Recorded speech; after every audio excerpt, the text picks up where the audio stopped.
E aí, pessoal, tudo bem com vocês? Aqui é o professor Bruno Oliveira. Estamos de volta aos nossos estudos do nosso curso Escola de Direito Eleitoral. Essa é a nossa 13ª aula do curso. Hoje nós vamos falar um pouquinho sobre condutas vedadas aos agentes públicos em campanha eleitoral. Então, existe uma série de condutas que são vedadas aos agentes públicos. Por que condutas vedadas aos agentes públicos? Porque uma vez nessa condição de agente público, você pode perceber que esse agente público ele está num patamar acima de qualquer outro cidadão em relação à proximidade com a administração, a proximidade com outros eleitores. Então, existe uma série de condutas que precisam ser impedidas durante a campanha eleitoral para se resguardar, para se garantir o respeito a um princípio fundamental, que é o princípio da igualdade de oportunidades. Tá? A lei das eleições ela vai apontar para nós quais são essas condutas. Especialmente nós vamos ter, a partir do artigo número 73 da Lei das Eleições, a apresentação destas proibições. Então, serão proibidas aos agentes públicos, e quando eu falo agentes públicos, eu considero tanto servidores como não servidores, condutas que são comuns em afetar a igualdade de oportunidades entre os candidatos nas eleições. Então, nós vamos começar aqui a enumerar essa série de condutas e discutir aquilo que é mais relevante e que vocês precisam, vocês, uma vez agentes públicos, sendo servidores ou não, se afastar destas condutas. Tá certo? A primeira conduta que eu trago para vocês aqui é de ceder ou usar, em benefício de candidato, partido político ou coligação, bens móveis ou imóveis pertencentes à administração direta ou indireta da União, dos Estados, do Distrito Federal, dos territórios e dos municípios, exceto a realização de convenção partidária. Porque durante a convenção partidária é autorizada pela Lei das Eleições o uso de prédios públicos durante a realização das convenções. Exceto a realização das convenções em prédios públicos, não é permitido ceder ou usar, em benefício de um candidato, de um partido político ou de uma coligação, bens móveis ou imóveis que pertençam à administração direta ou indireta. Tá? Então, qual é a única exceção que nós apresentamos aqui? A questão do imóvel público que pode ser cedido gratuitamente àquele candidato, àquele partido ou coligação. Entenderam essa primeira conduta vedada? Então não se esqueçam. A segunda, usar materiais ou serviços que são custeados pelos governos ou casas legislativas que excedam as prerrogativas consignadas nos regimentos e normas dos órgãos que integram. Então eu estou falando de uso de materiais ou serviços. Quem custeia esses materiais ou serviços? São os governos, aí eu falo governo municipal, estadual, nacional, da União, né, ou casas legislativas, que excedam, estão acima das prerrogativas consignadas nos regimentos e normas dos órgãos que integram. Aqui também nós temos uma das condutas que são vedadas.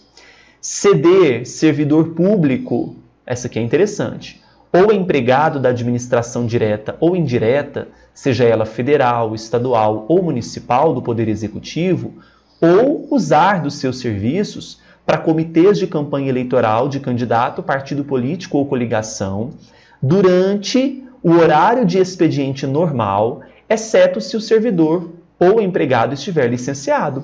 Bom, é claro que se eu tenho um servidor que ele trabalha ali das 8 às 17 horas, durante esse período, ele precisa prestar o serviço para o qual ele foi aprovado em concurso público ou não, se ele não for servidor. Ele não pode, durante o horário de expediente, prestar serviço a comitê de campanha eleitoral. O serviço dele é com a administração. Agora, se esse servidor estiver fora do horário de serviço, ou se, por exemplo, o empregado estiver licenciado, não há o que se falar em vedação. tá bom? Veja, durante o horário de expediente normal que é vedado. Além disso, tem outra exceção que, veja, se o servidor ou empregado estiver licenciado, não se fala nesta vedação, tá bom? Fazer ou permitir ainda, vejam só, uso promocional em favor de candidato, partido ou coligação, de distribuição gratuita de bens e serviços de caráter social, custeados ou subvencionados pelo poder público.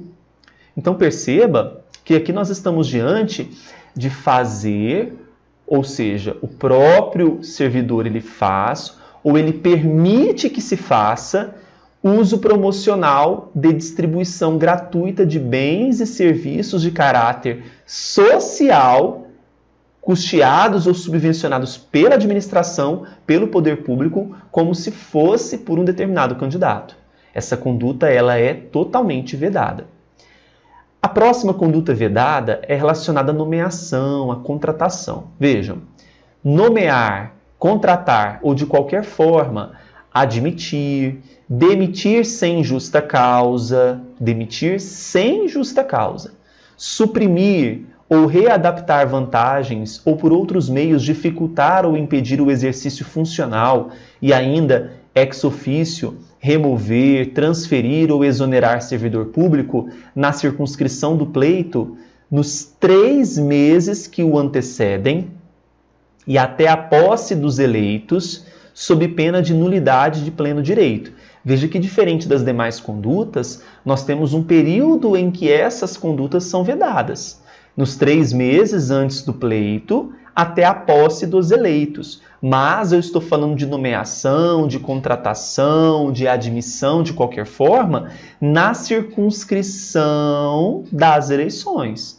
Então, se, por exemplo, eu estou falando de uma eleição municipal, nesse período de 3 meses antes, até a posse dos eleitos ali municipais, eu não posso nomear, contratar, admitir, demitir sem justa causa. Não há impedimento se fosse, por exemplo, uma nomeação estadual, uma nomeação relacionada à União, porque, por exemplo, nas eleições de 2020, o pleito ele é municipal, não é estadual nem geral. Só que tem exceção. Se tratar-se, por exemplo, de nomeação ou exoneração de cargos em comissão e designação ou dispensa de funções de confiança, não há qualquer problema, não há vedação. Se eu estou falando de nomeação para cargos do Poder Judiciário, Ministério Público, tribunais, conselhos de contas, órgãos da Presidência da República, também não há qualquer vedação. Nomeação de aprovados em concursos públicos que foram homologados até o início daquele prazo. Então, por exemplo, se houve uma homologação de um concurso até antes dos 3 meses que antecedem as eleições, eu posso fazer a nomeação nesse período de 3 meses antes, até a posse dos eleitos tranquilamente. Qual que é o condicionante aqui? Que haja a homologação do concurso, tá? A nomeação ou contratação necessária, instalação ou funcionamento inadiável de serviços públicos essenciais, com prévia e expressa autorização do chefe do Poder Executivo, é permitida. Transferência ou remoção ex officio de militares, de policiais civis, de agentes penitenciários, também não há qualquer vedação nesta conduta. Então, muita atenção com essa conduta número 5, porque nós temos várias exceções. E se você precisa analisar se a conduta que você está observando está aqui como exceção, né? Porque aí, se estiver dentro desses critérios de exceção, não há o que se falar em conduta vedada. Tá certo? Então, vamos continuar.